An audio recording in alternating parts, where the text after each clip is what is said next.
Hello everyone, welcome back to my channel banking insight with Ishika.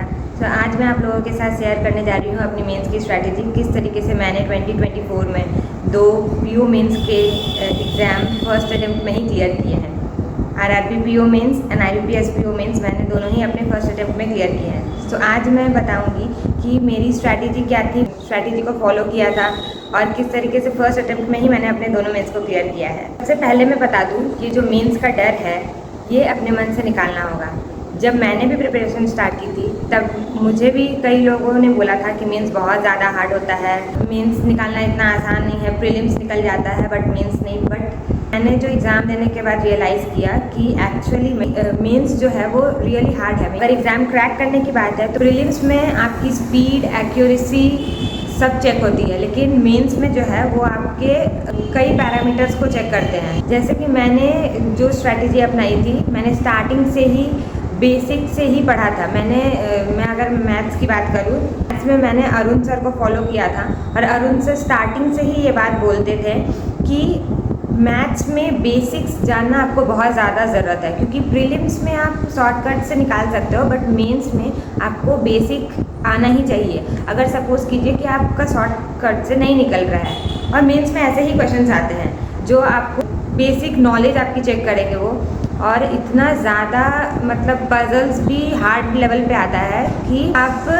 एक एक basic चीज़ नहीं समझेंगे तो आप वहाँ पे स्टक कर जाएंगे और आपका पूरा टाइम वेस्ट हो जाएगा। मेंस में हमें क्वेश्चन सिलेक्शन आना बहुत ज़्यादा ज़रूरत है उस चीज़ की। Question selection is must in mains. अब मैं बात करूँगी कि किस तरीके से मैंने दोनों मेंस को पहले अटेम्प्ट में ही क्लियर किया। लोगों को ये समझना पड़ेगा कि प्री मेंस का सिलेबस डिफरेंस नहीं होता है। आप कई लोग मुझसे पूछते हैं कि मैम प्री हमने कर लिया, मेंस की तैयारी कब करें या मेंस पढ़ना कब से स्टार्ट करें।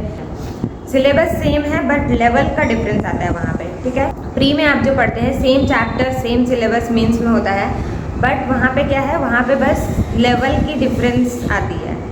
अगर आप प्री में एक बेसिक लेवल पे क्वेश्चन आ रहे हैं तो मेंस में उसका ही हार्ड लेवल का क्वेश्चन आएगा, ठीक है। बस यही एक डिफरेंस है जो स्टूडेंट्स को समझना चाहिए, एस्पिरेंट्स को समझना चाहिए और मेंस का डर खुद के मन से हटाना चाहिए। जितनी प्रैक्टिस हम प्री के लिए करते हैं, जितने मॉक्स लगाते हैं, कई लोग बोलते हैं मेंस के मॉक लगा के टाइम वेस्ट करने की ज़रूरत नहीं है, बट नहीं, मैं बोलूँगी, मैं आपको सजेस्ट करूँगी कि आप मेंस के मॉक भी लगाइए। मैंने भी कई मॉक्स लगाए थे, सेक्शनल मॉक बोलिए या फिर फुल लेंथ मॉक बोलिए, तो मैंने दोनों ही लगाए थे और कई बार लगाए हैं। ऐसा नहीं है कि एक लगाया फिर कुछ दिन ऑफ दे दिया, नहीं। जिस तरीके से मैंने प्री के मॉक्स लगाए थे उसी तरीके से मैंने मेंस के भी मॉक्स लगाए हैं। और एनालिसिस भी कीजिए। ऐसा नहीं है कि इतना लंबा लंदी मॉक है, हमने लगा दिया कैसे भी करके तो हम छोड़ देते हैं, नेक्स्ट दूसरे मॉक पे जाएंगे, दूसरे क्वेश्चन सॉल्व करेंगे। नहीं, आप उस क्वेश्चन को जब सॉल्व कीजिएगा ना तो आपको समझ में आएगा कि किस जगह पे आप स्टक कर रहे थे, कहाँ आपसे गलती हुई, कौन सा पॉइंट छूटा है, ये सारी बातें आपको समझ में आएंगी।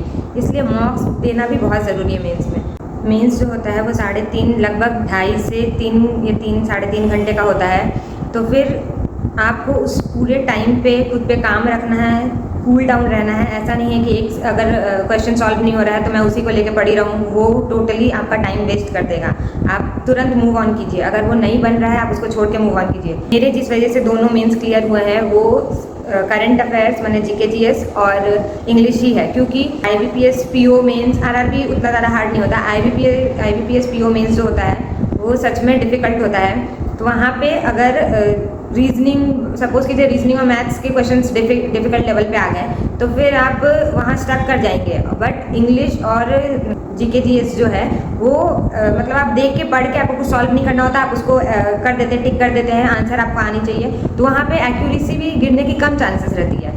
अब जैसे मैं अपने टाइम की बात कर लूँ तो पर ऐसा भी नहीं है आप लोगों को कि मैंने जीके जीएस और इंग्लिश ही पढ़ा, मैथ्स और रीजनिंग नहीं पढ़ा, ये सोच करके कि हार्ड आता है तो हम कम अटेम्प्ट करेंगे, बस सेक्शनल निकाल के काम चल जाएगा। नहीं, ऐसा मत कीजिएगा। मेरे टाइम पे क्या होता, मैथ्स ईजी आ गई थी तो मैथ्स में ही ज़्यादा अटेम्प्ट हो गए थे मेरे रैदर देन जीके जीएस में। इंग्लिश ठीक था, जीके जीएस काफ़ी ज़्यादा हार्ड आ गई थी तो वहाँ पे मेरे अटेम्प्ट्स कम हो गए थे, बट मैथ्स में ज़्यादा हो गए थे तो जिसकी वजह से कवर अप हो गया टोटल। सबसे जो स्कोरिंग चीज़ है मेंस में, आईबीपीएस पीओ मेंस में जो है वो है डिस्क्रिप्टिव राइटिंग। वो 25 मार्क्स का आता है, उसमें आपकी एक लेटर और एक ऐसे आती है, तो वो सबसे ज़्यादा स्कोरिंग हो जाता है, जो बच्चों को सिलेक्शन दिलवाती भी है और बच्चों की सिलेक्शन रोकती भी है। क्योंकि 25 मार्क्स में आप इजीली 20-22 ऐसा स्कोर कर सकते हैं इजीली।